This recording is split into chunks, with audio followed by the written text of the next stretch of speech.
Hello, everyone, and welcome to everybody in the room and everyone who's joined us online. This is the annual Alice P. Lynn Memorial Lecture. My name is Melissa Begg, and I have the great honor of serving as Dean of the Columbia School of Social Work. The Alice P. Lynn Memorial Lecture was launched in 2020, and it gives us an opportunity to hear from leaders in public policy and administration and social work practice. And it's a wonderful chance for our community to come together to share ideas that are shaping the future of social welfare policy and how policy shapes well-being.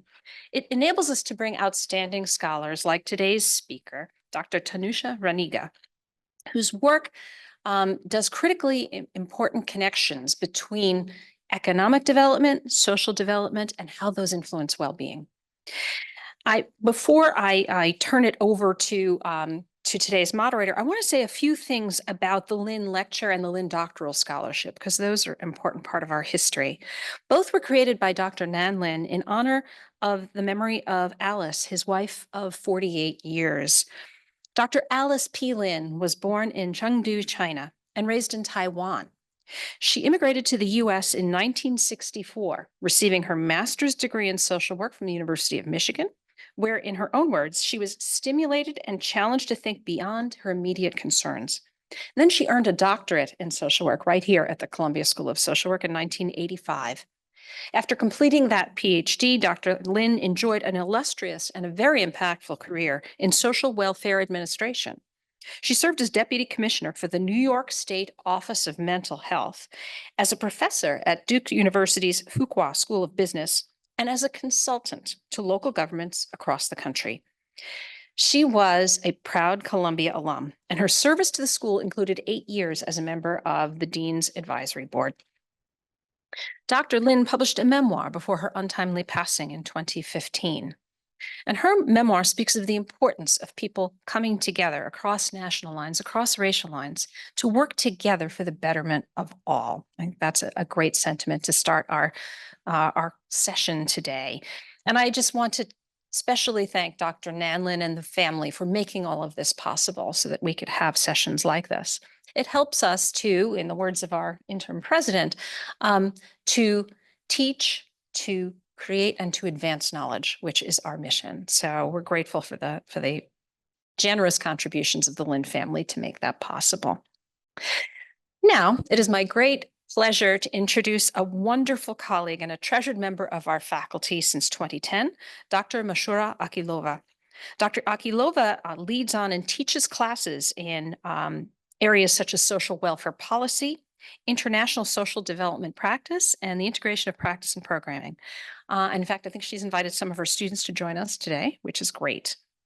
Dr. Akilova's research investigates the challenges families face in Central Asia, including the impact of child labor and the migration of fathers to become migrant workers. With practical experience in preventing school dropout, promoting inclusive education, and studying labor markets both domestically and internationally, Dr. Akilova has conducted qualitative studies on child labor and the impact of microfinance programs on child labor and education rates worldwide. Dr. Akilova holds her BA and master's degrees from Khuzestan State University in Tajikistan, an MSW from WashU in St. Louis, and a PhD from the Columbia School of Social Work. So without further ado, it's a pleasure to turn it over to you, Dr. Akilova. Thank you, Dean Begg. And thank you all for joining, both in person and online. And it is my honor to introduce today Professor Tanusha Raniga, whose work within the realm of social protection and specifically feminization of poverty, developmental social work, sustainable livelihood, I have been fascinated about since the last year I got to meet you during your visit to New York City. Professor Tanusha Raniga currently serves as interim South African Research Chair's Initiative Chair for Welfare and Social Development at the University of Johannesburg. And Dr. Raniga's contribution to social work profession has been recognized by many awards. She has been recognized by the National Association of South African Education Institutions Young and Up and Coming Award, as well as the University of KwaZulu-Natal Award for Outstanding Contribution to the School of Applied Human Sciences and the College of Humanities for her leadership as head of Department of Social Work.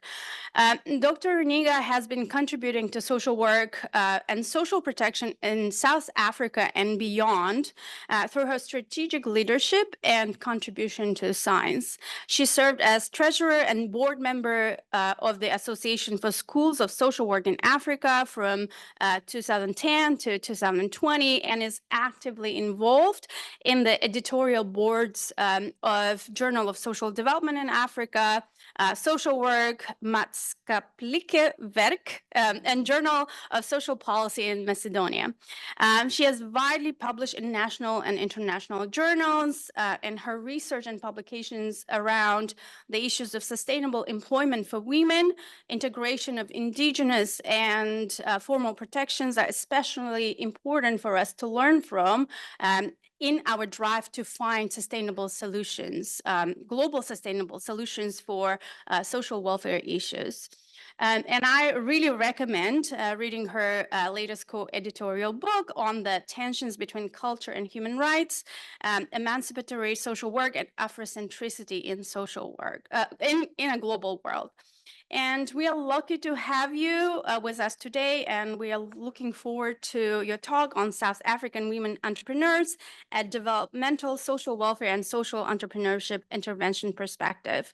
And after the talk, we will have an opportunity for Q&A, and I will read some of the questions, or Larita will help me read some of the questions from the online community. So feel free to ask them in the Q&A box. Thank you so much. And thanks, Ashura. Good afternoon, or I should say good day, and to colleagues that are online and students, as well as those that are in the room. It gives me a great pleasure. Thank you for the wonderful introduction, Dr. Kilova. It's my honor and my privilege to deliver the Lynn Lecture today, which was endowed by Dr. Nan Lin in honor and memory of his wife, Dr. Alice Lin. I want to take this opportunity to really say thank you to Dean Professor Melissa Beg for hosting me and for formally extending this invitation to me to deliver this lecture. So we've come all the way from South Africa, traveled 22 hours to come here, and it's a wonderful opportunity and experience. So, dear colleagues, my presentation today is really to share an area of work that I'm very passionate about. A lot of my work has been around South African women entrepreneurs and looking at a social development, what we refer to back home in South Africa as a developmental social welfare approach to practice, and social entrepreneurship as an intervention perspective. So a little bit about the continent where I come from. You would know that Africa is the second largest continent in the world with 1 billion people. And it's diverse in terms of geography, language, culture, history, politics, and social development challenges. We are in an unenviable position that in 2024, we still say that 429 million people on the continent live in abject poverty and are trying to survive on $2 a day. I just want to show you some of where we come from. So the SADC region is where I concentrate a lot of my work and my research. So South Africa, then Zimbabwe, Mozambique, Namibia and Botswana are known as the SADC region, or the Southern African Development region. So some of the nation states in the SADC region, as well as the East Africa region, which encompasses Kenya, Uganda, Rwanda, Burundi, the Tanzania, as well as part of the DRC. I can say from having done some work in both regions that they are shaped by shared languages, cultures, values, the struggle against colonialism, and the liberation from external dominance. The Organization of African Unity in 1963, it was transformed into the Africa Union and enshrined in 1999. Agenda 2063, which is a current policy that puts forth to give prominence to the shared struggle against colonialism, foreign domination, and the pursuit of self-determination, freedom, justice, peace, and prosperity. So it really puts forth a vision of a prosperous, integrated continent at peace and occupying its rightful place in global affairs. So I, as I said, come from the country of South Africa. We have 9 provinces that make up South Africa. Just to be mindful that Lesotho is an independent country and is landlocked around South Africa. So a little bit about myself. I really grew up and did most of my academic life in KwaZulu-Natal, one of the largest rural-based provinces in the country. And in 2017, I moved to the province of Gauteng, where I currently am based, and I live in the city of Johannesburg. So for those of you that have visited my beautiful country, you would see that South Africa, and it's not unique to other global South countries as well as within the continent, that there is 2 parallel worlds. We find, a mass, very well developed urban and suburban areas, and on the same contrast, which I refer to as distorted development, is mass poverty and people living in abject poverty in mainly informal and squatter settlements. So the population of South Africa grew by 19.8% between 2011 and 2022. Currently, we have 62 million people. And we celebrated 30 years of our democracy in May this year. So following the first democratic elections in 1994, South Africa experienced a shift from apartheid to a democratic egalitarian society, a shift which I paradoxically write about and say that, argue that it was done in the context of neoliberal economic globalization. 30 years on, poverty and unemployment is still a big primary concern and some of the major social development challenges that is facing our nation. The most successful poverty alleviation strategy has been the rollout of the Social Assistance Act, which really gives vulnerable populations in our society, including children that are challenged, persons that are disabled and challenged, older persons, 60 and above, as well as single mothers with children, minor children, have access to monthly social protection or cash transfers from the state. And we have now more than 20 million beneficiaries of state social grants.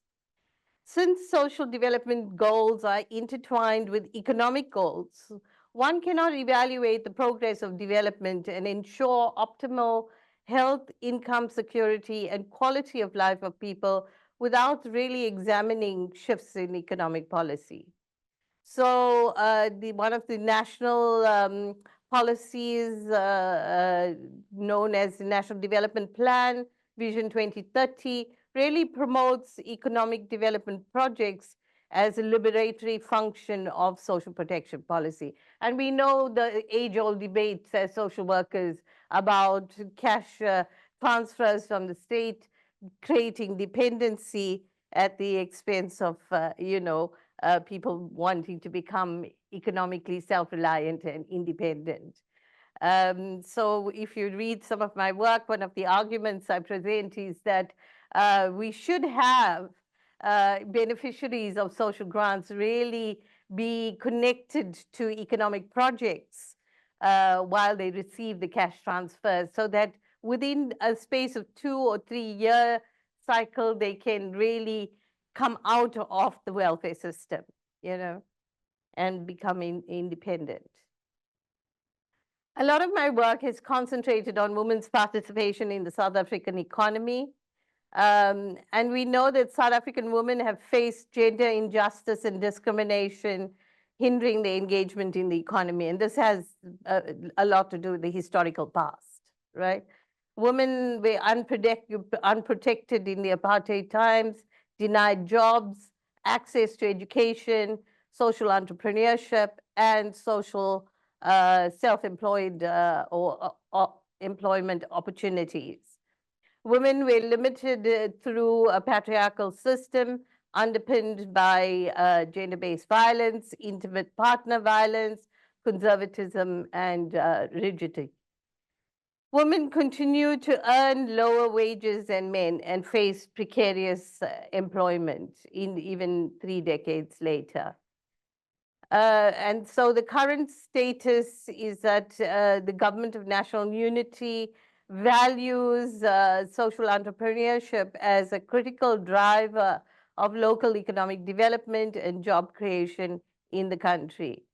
So ensuring women's full economic participation is essential in pursuing equity, prosperity, and shared and inclusive growth. Many women across the continent are forced to really become self-employed, as there's not enough formal jobs in the work sector, in the labor market. So as I can talk clearly about the East Africa region and the SADC region, there are more than 67% of women work in the informal economy as entrepreneurs. So, and have really made a very valuable contribution to local economic development. So after the May 2024 elections, it's heartening to take note that 43% of parliamentarians comprise women. In South African universities, 62% of our students are female, and 65% that graduate are female. So we have had many successes in terms of development and progress in South Africa. Unemployment among women is unfortunately still very high, where men make up 30% of the unemployment, while women still make up about 36% of the unemployment. In 2023, only 3.3% of women were entrepreneurs compared to 7.5% of men. Only 26.5% of top management positions, including in the higher education sector, are occupied by women, compared to still about 74% being male-dominated. In 2021, 21.9% of all businesses in South Africa were owned by women. So there has been some growth and progress. The South African Women Entrepreneurs Job Creators Survey did show that women entrepreneurship is critical to boosting not just local economic development, but really national and regional development. And it's recognized as an important strategy for job creation, social development, and economic growth. Women's advancement in entrepreneurship remains hampered, unfortunately, by a lack of government funding, access to microcredit, supportive entrepreneurial conditions, such as mentorship and training is really, really important and needed for advancement. So what I argue in some of my papers is that social entrepreneurship is a process of pursuing economic and business goals to enact social development.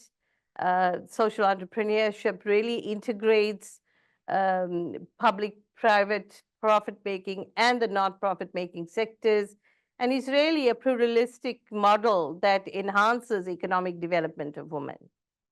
The integration of social entrepreneurship in developmental social welfare practice is for me very fundamental, as it presents a positive poverty alleviation strategy which can assist women towards economic self-reliance.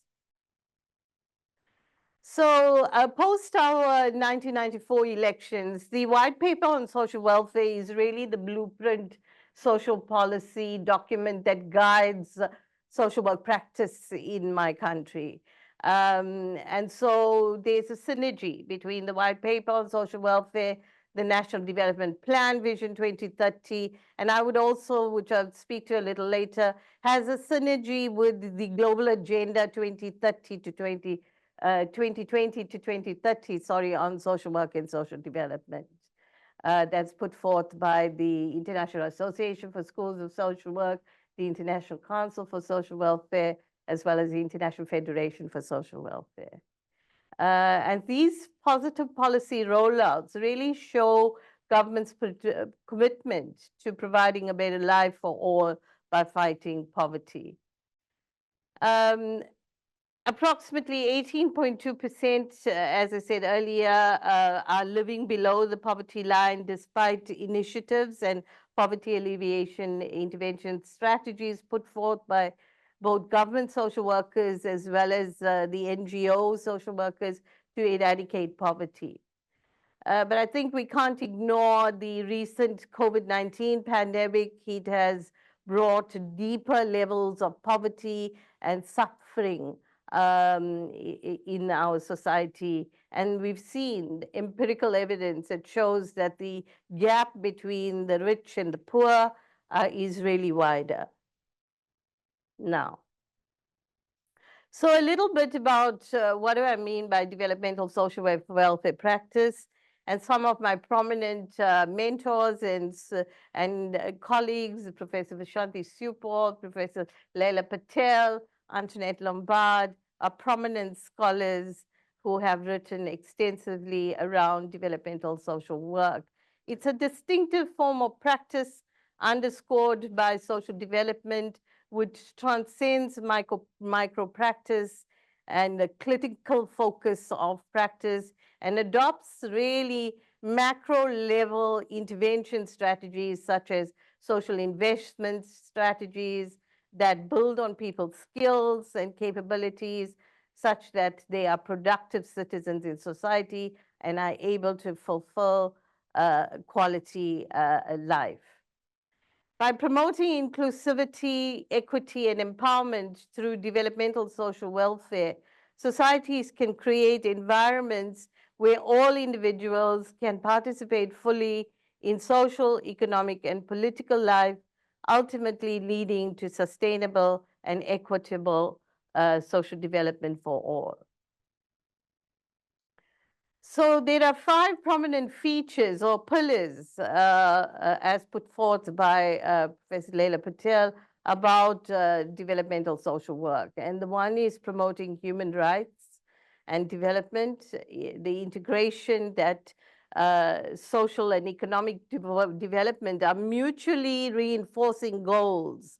So the ethical responsibility of a social worker is not really only to focus on the psychosocial needs of individuals, families, groups, and communities, but also to focus on economic self-reliance goals and economic development. So integrating micro, meso, macro practice, transcending and really looking at integrated practice is really what resonates with the features of developmental social work. It calls for active citizen participation and building multi-stakeholder authentic partnerships in the social development sector, such that the social worker becomes one member of a multidisciplinary team.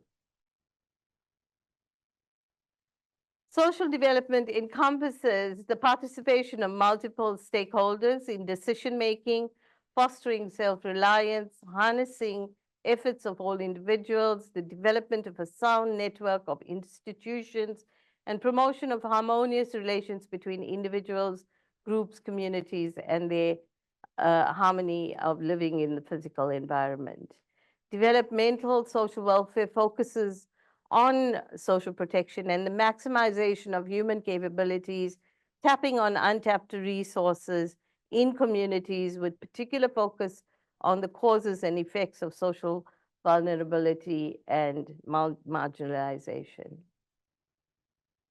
So as I mentioned earlier, these were the first pillars put forth through the global agenda.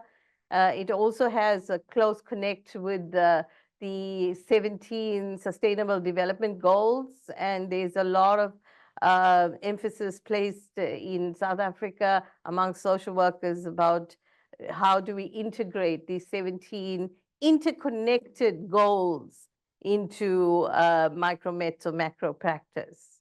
Yeah.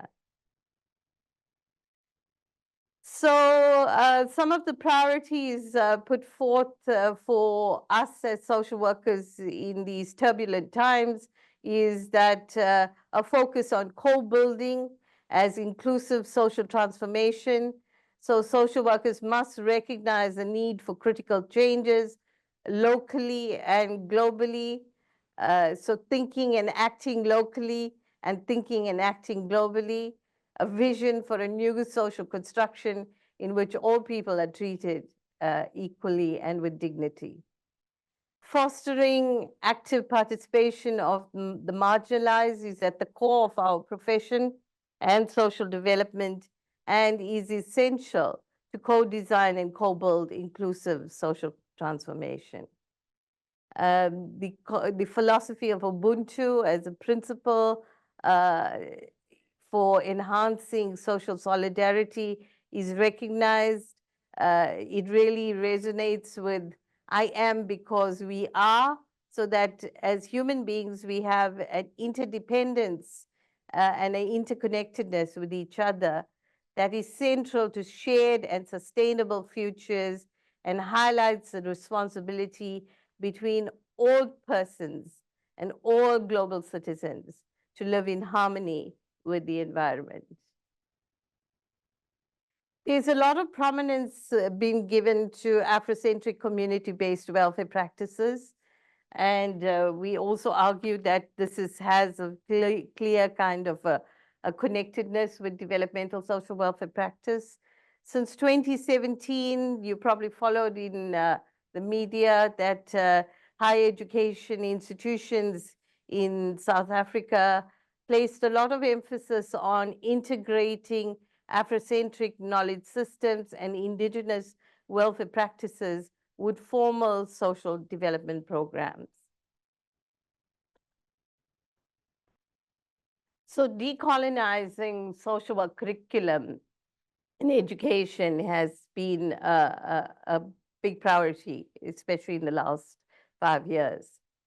Given the persistent levels of poverty, there is renewed interest in novel solutions that emphasizes the cultural dimension of development.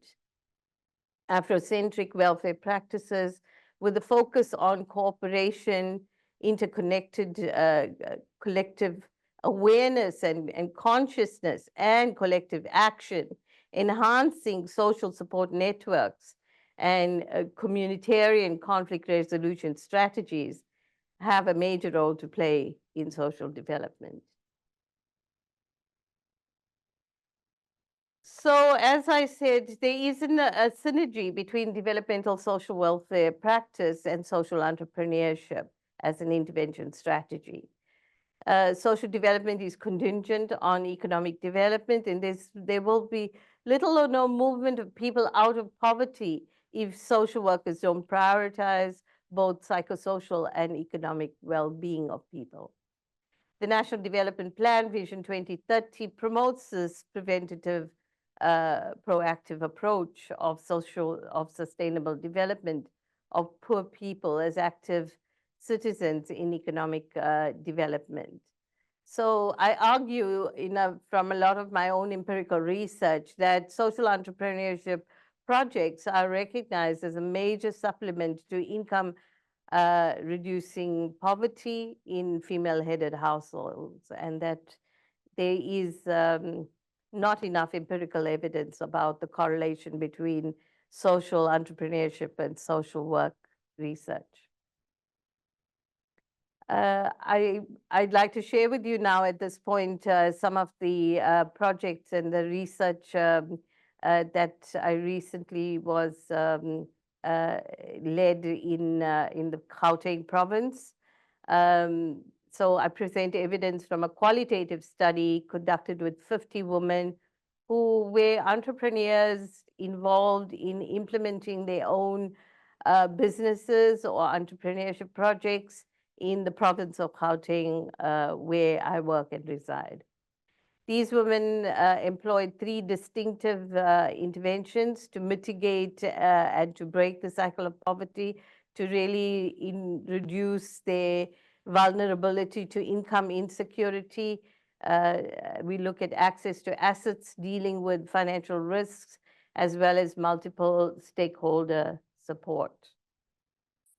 The objectives of my study were to really just explore how the benefits of implementing social entrepreneurship projects were on the women, to look at the challenges that they experience, as well as to suggest some policy changes and integration of developmental social welfare practice in sustaining the social entrepreneurship amongst the women.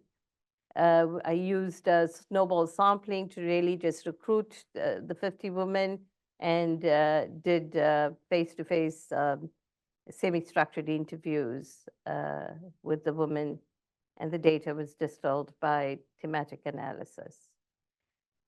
So just to give you an overview of the number, how, the kind of types of businesses that the women were involved in, mainly around agricultural and gardening and farming and selling of fruit and vegetables. That's quite prominent in most of the provinces in South Africa, and also not unique just to South Africa. As I said, agriculture is historically a major sector for women to really just get involved in. So we see here like 13% were involved in selling of fruit and vegetables. Another 13% were involved in mainly catering and food products. Recycling was the other big one. By stokvels, we really mean an opportunity for women to really run a savings club, where it's really tapped on in times of need and crisis. So the distribution of the entrepreneurial projects from my study does not mean the dominance in profitability, but shows that the women were aware of the National Development Plan, the policies, and that there were conscious efforts made by the government to really just support and implement entrepreneurial projects to help with poverty reduction. The projects contributed really to nurturing strong social capital and networks and support systems amongst the women from their communities, resident communities.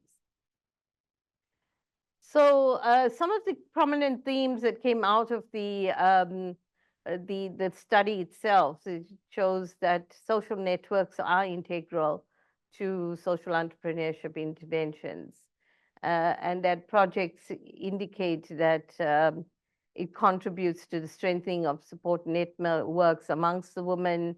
They were able to really just create their own psychosocial support networks, in addition to sharing their strengths and their business skills, as well as partnerships with stakeholders like NGOs, the Department of Social Development, faith-based organizations that really supported, enhanced their own access to resources, material support, funds, and skills development.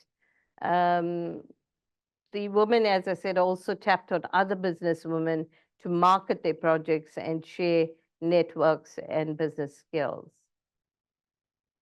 There were also very good success stories where the women were able to tell us about how their physical assets in terms of access to devices, access to buying cars, also renovating and extending their homes, buying new properties, were really a result of running their own businesses and projects.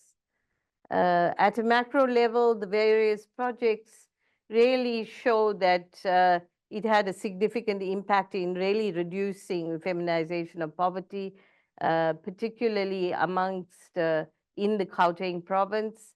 We currently involved in inter-province comparative analysis with Limpopo and KwaZulu-Natal to really just also track the successes and the challenges experienced by women who are attempting to run their own businesses and reduce poverty in communities.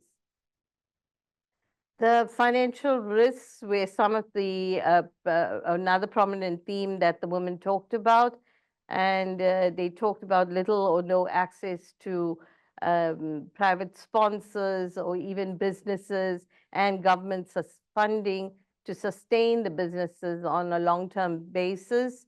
So this was one of the major challenges that the women in the interviews really shared, that the social grants and the cash transfers that they receive from the state every month was really the major source of income that they were receiving in the home, and that there should be, they all suggested and felt that government funding to start entrepreneurship projects would really motivate more women to really open businesses and contribute to local economic development.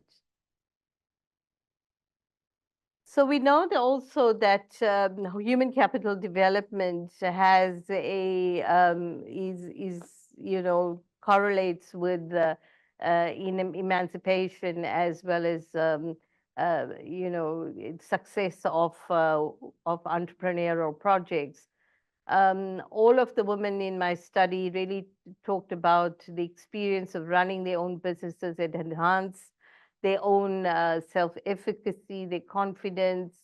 As I said, it also, they were given the opportunities to claim their own liberated space in their homes, where the decision-making power in the home between partners increased because they were economically productive.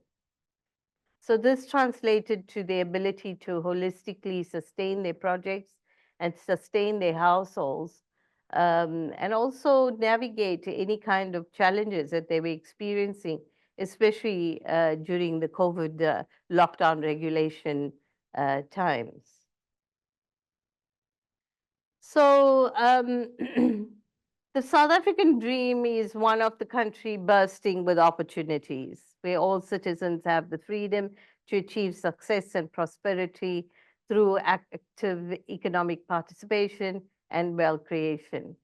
A lot of my own empirical research has shown that high levels of unemployment amongst women in particular really prevent women from realizing this dream. For many unemployed and poor women, social entrepreneurship projects are important and to integrate in social work practice to enhance economic and social inclusion in South Africa. And I would say wider in the continent. The empirical evidence shows that women entrepreneurs create new competitive markets, which leads to job creation and has a multiplying effect on the economy. So what are our priorities as social workers now in contemporary times? I feel really strongly that social workers need to engage in collective action to meet poverty-related SDGs as a key developmental social welfare strategy. Social entrepreneurial intervention facilitates social and economic transformation in communities, focusing on civil, political, economic, social, and cultural rights.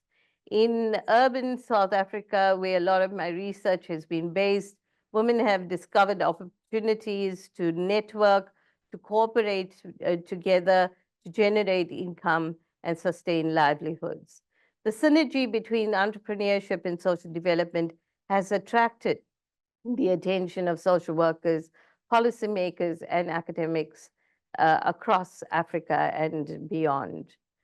Some recommendations I think we still need to pay attention to in my country is the need for tax concessions so that large private sector corporations can support women entrepreneurs, the need to improve the position of entrepreneurs as an initial high priority in the small business development sector is important to focus on. Expanding the number and the scope of government and non-profit social workers is key if South African women who are providing and contributing in a valuable way to the growth of the informal economy is important. The National Development Plan must put in place monitoring and evaluation systems that would help women-led businesses to ensure their performance.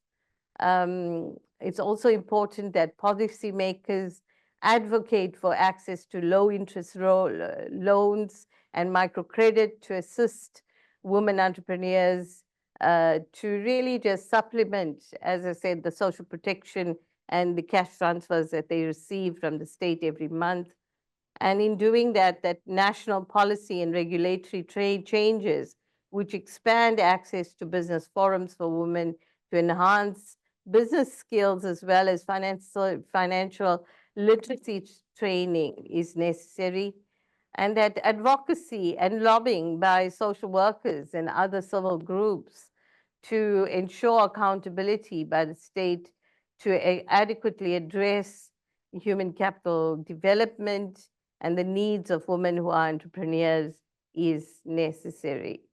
I would like to end today's lecture with paying tribute to Dr. Alice Lynn, who, in my view, has been a very visionary social worker who really stated that the very survival and growth of humankind depends on how the races and nations live and work together and how men and women learn to share the same dreams.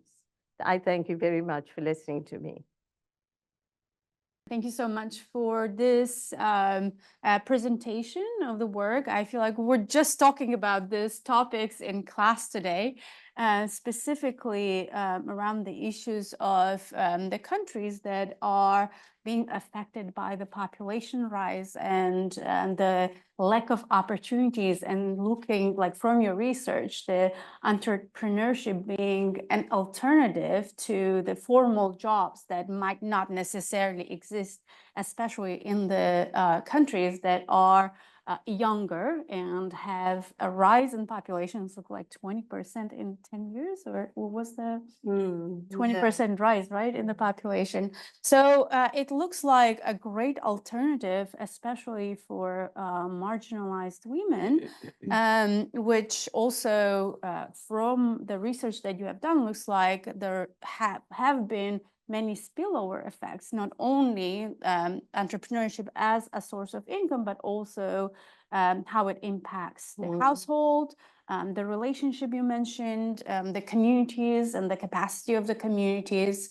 as well as, I'm not sure if you have researched this aspect, but I know that from previous research, it also affects the well-being of children, the next generation, Yeah, given how yes. there is more income and more Mhm. capacity to invest in education and whatnot. So I would be curious to know if you have seen that as well in your research, but also one thing that as you were sharing the characteristic of the businesses that this women worked, or rather the sectors, right? They worked on. I was curious to hear whether there were any characteristics that might be different for women entrepreneurs, right? Because sometimes entrepreneurship might not be for everyone, if you have seen that. So I think I have that privilege of asking the first question, and then we'll open up to the audience. Thank you, Mashura. Yeah, from a lot of my research since 2014, both within the KwaZulu-Natal and the Gauteng provinces, we have located a lot of the research. Women have been very motivated so I would say more than 80% have opted to remain as entrepreneurs, running their own businesses. They're able to balance their childcare and work responsibilities a lot more than working for somebody or being or working on contracts. Because in the informal economy, we really mean that there's multiple categories of people that work within the informal economy, and some are domestic, workers or caregivers, as well as nurturing and doing more home-based care, as I would say, for elderly folk as well as children, as childminders. But here, the focus on those women that opted to run their own businesses were a lot more self-confident, we're able to sustain and bring in a lot more income, ensure that they had a voice in terms of decision making in the home. Well, a lot of the women I also work with are single mothers with minor children, not cohabiting with a partner, or they were single for numerous reasons. The one thing I would like to focus on as I move forward with my research is look at the experiences of children having grown up in a single parent household, because we're also recognizing that there's a growing population of male-headed single parents, that are caring for minor children. And I currently have about 4 master's students really looking at, single fathers raising children on their own. And then looking at how does that have implications for academic performance, the psychological well-being of children, their social growth and development, and holistic kind of care and development. Yeah. So thank you for that, because it is a gap that I'd like to then explore further research around. Yeah. Thank you. Maybe we'll take one question from the audience and in back, and then one from the online audience.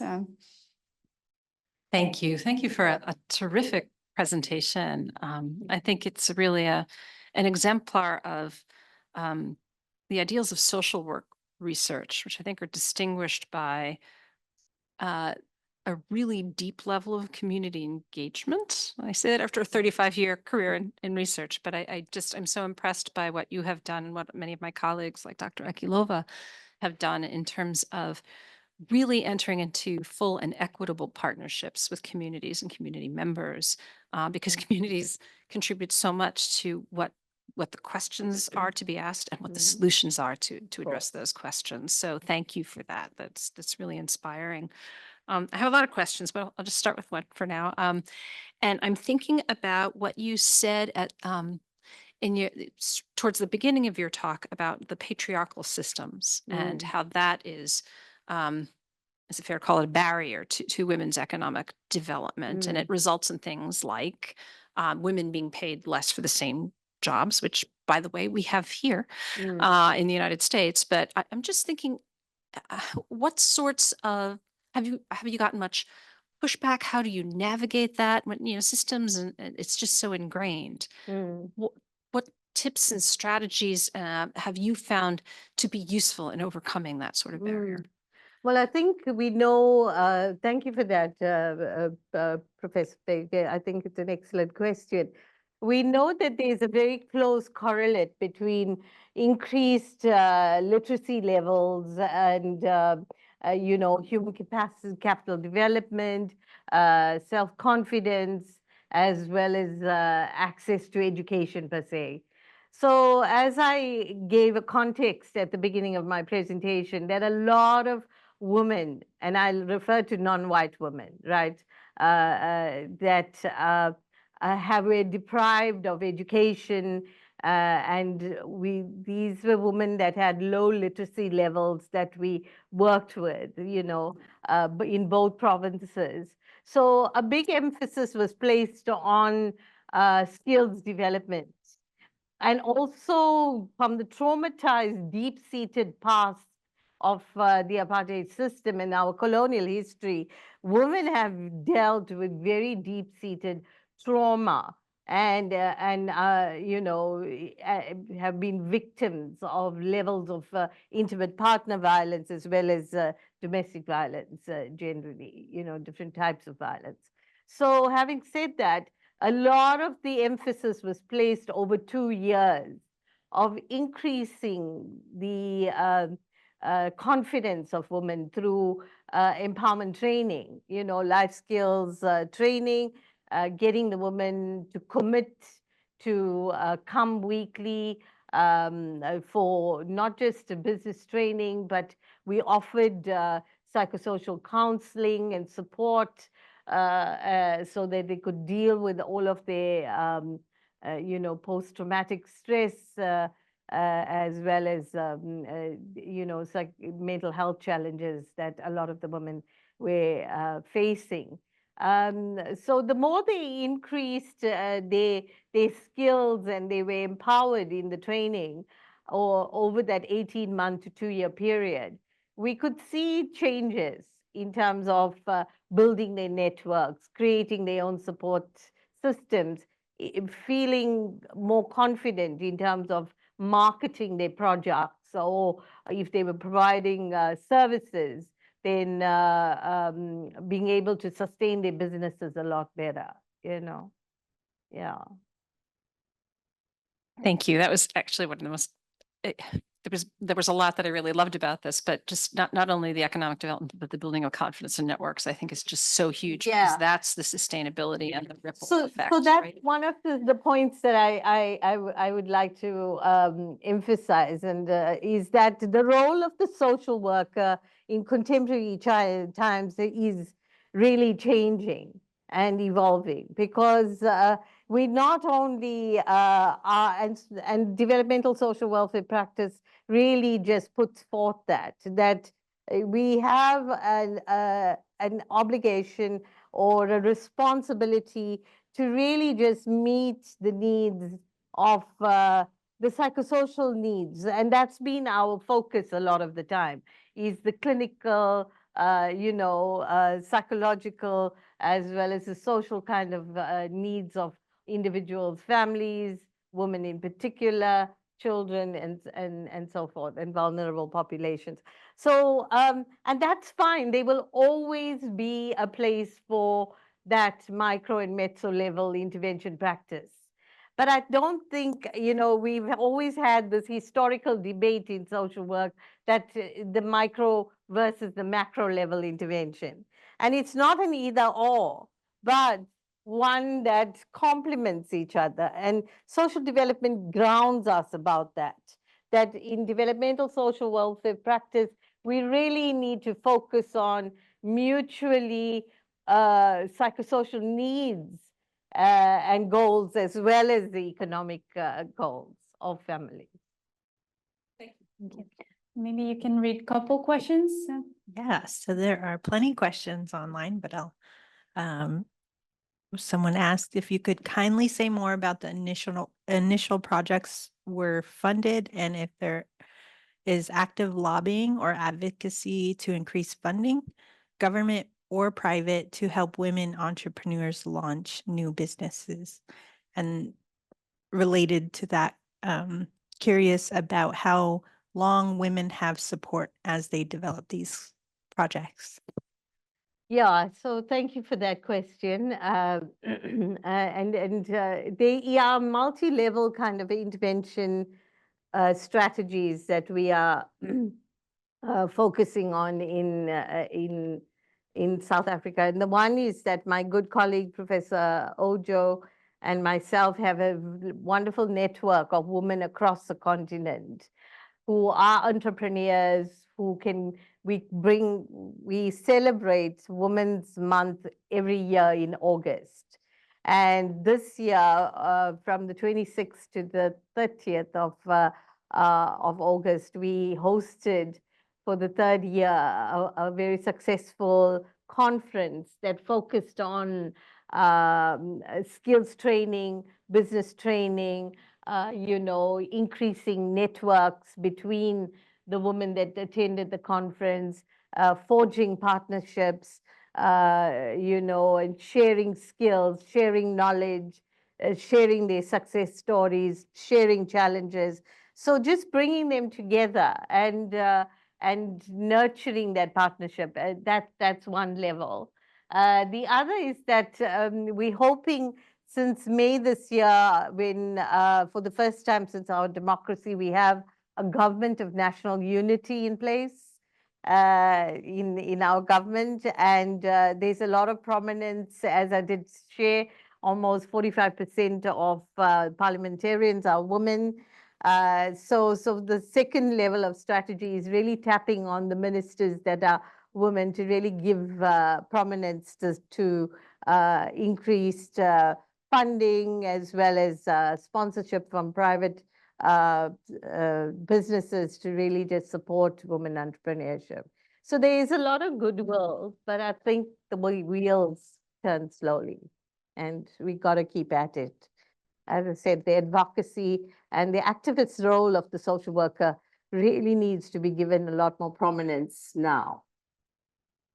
Maybe just to clarify on that question, did they receive any cash, support, financial support before, or is it your sample were these women who were already engaged in entrepreneurship?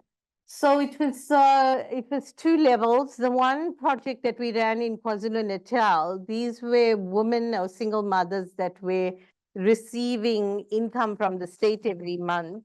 So we asked the women to come together to pool part of their savings and their money.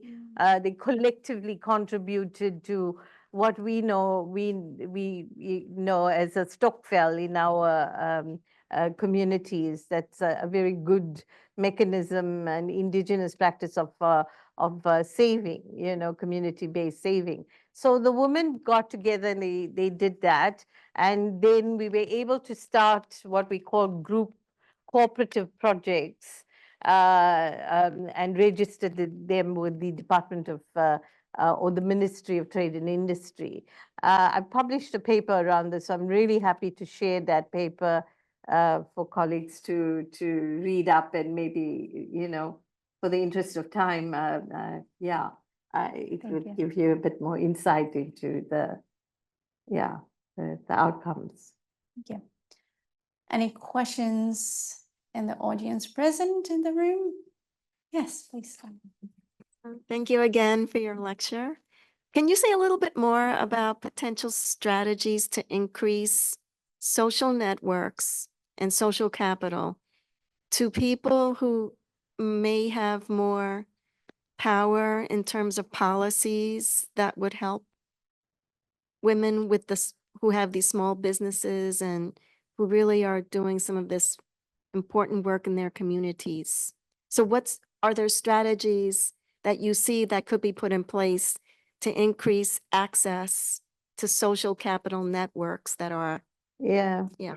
Thank you for that question, Professor Anna. What we found that was twofold. One is that the power of therapeutic groups, when the women would come together and really just connect with each other, share their life stories and the experiences of, of their own challenges and roles as single parents, single mothers themselves. I think the power of therapeutic groups are really a powerful intervention strategy that we can tap on as social workers. Facilitating that is really important. And as well as then those that were running their businesses, and I can share another paper that we did post-COVID, which showed that sharing their networks and really just being creative and innovative of supporting each other, even during the lockdown regulations where they were not able to, like for example, those women that were vendors selling fruit and vegetable on the streets, were then not allowed to, and they started selling from home. So about 6 of the women got together. They employed a young, a biker who could come and fetch the fruit and vegetables and then go to deliver to customers, and they would pool together to pay him, So that's one kind of example where the women kind of supported each other if in times of a crisis. Yeah. But I could share more of it in some of the papers that I've published. I think we have time for a couple more questions. Maybe we can read from the online group. We have a question. What are some specific roles that social workers can play in developmental social work? How can we integrate micro and macro practice in this work?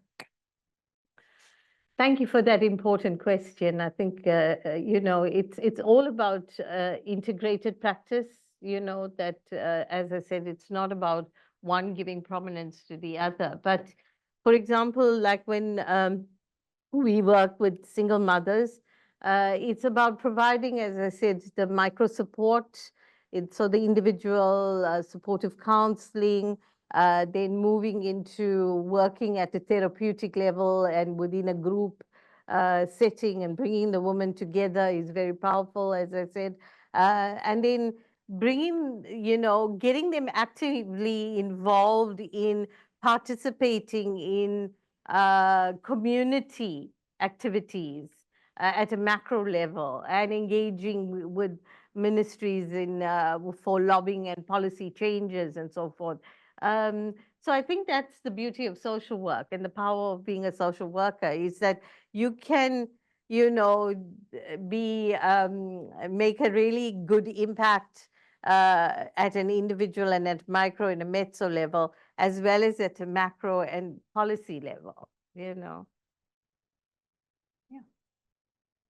I could ask another one. I'd appreciate it. I'm fascinated by the notion of synergies between different causes, for example. And I'll preface that with saying I had the benefit and privilege of spending a lot of time outdoors on a vacation this summer and doing a lot of hiking and realizing, we live in a beautiful world and we're doing a lot to destroy it, right, ecologically. And so I was really intrigued to see that recycling was, I think it was like 17%. It was the biggest figure, I think, of all of the businesses that women were involved in. And I'm just wondering, was that what you expected? And are there potential ways to leverage the synergy between these different movements to amplify the message and to create benefit in multiple realms? I'm just curious if you Yeah. thought about that. Thank you for that question. I think, fortunately, there's a lot of policies that are environmentally sustainable, in where environmental justice is given prominence, in my country. So and I think among social workers, like the work of Professor Antoinette Lombard gives a lot of prominence to how social workers can get involved in really just propagating environmental justice. And I think that's really profound. Because of the high unemployment and poverty rates in our country, we find a lot of people, including homeless persons, engaging in, say, recycling. So they would collect a lot of the trash in the city and then go to recycling centers to really, get money or cash back for the recycling. But it's playing a very important role in terms of, one, creating some sense of entrepreneurial activity, but at the same time cleaning up the city, So I think that's really, really key. And I think we at a stage in the world right now where we are really need to pay attention to environmental justice and how social work can contribute to enhancing, environmental sustainability in whichever community we reside in. Yeah. Yes, please. Thank you for your presentation. You gave good news from the government, actually, and I'm curious about the private sector. I guess this is more patriarchal and participated mainly by men. And since we see the results, employment rates are higher in men's. I am curious, what can be the actions to educate and develop men about women's rights and women's participation to entrepreneurship, employment, and economy? What do you think? Yes, thank you for that. So I'd like to refer you to some of the work that my students and myself delve into on African feminism. And it really talks about a stream of feminism known as nego-feminism, which really talks about, that it's about negotiation, it's about mutual trust, mutual coming together to enhance conflict resolution strategies in households as well. So there is, a lot of, we know, and it's not just unique to South Africa, but every society on the earth struggles with patriarchy and its historical kind of, so we're very acutely aware that women across the Africa continent, and I think I can firmly say for mainly global South countries as well, that women, race, class, and gender kind of permeates everything that we do in the space of our personal and political lives. Yeah. So engaging with the men is really important. And I think now it's a lot more about continuously creating that sense of awareness, right? Also for women to be bold and assertive in whichever space that you work and engage in, that you hold people accountable, If there's injustice, then we do need to speak up. We are at the end of our time. I really would like to thank you for this amazing opportunity to learn from your work and the experience of South African women, especially in the place where we really look inward, not outward, and especially in effort to decolonize the sources of knowledge. It was wonderful to hear about the indigenous practices and how to involve them in the practice of the progressing the social welfare of marginalized people. So I would like you to invite you to say maybe if you have any final remarks, and then turn to Dean Bag for her final remarks. Thank you for that, Dr. Akilova. Thank you. I think, you know, my research has shown that there's a growing interest in social entrepreneurship research, and you know, its contribution to reducing the feminization of poverty needs to be given a lot more attention. You know, examining how social entrepreneurship has contributed to not just local economic development, but reducing income insecurity in particularly single mother households is really an area of focus for social workers as we move forward. Thank you. Thank you so much. And thank you everyone who was here today and for wonderful questions. Dean Bag. Yeah, no, thank you for the terrific moderating, Dr. Akilova, and for a really stimulating talk and conversation just now. Not just stimulating, but uplifting. That was really inspiring. Thank you, everybody.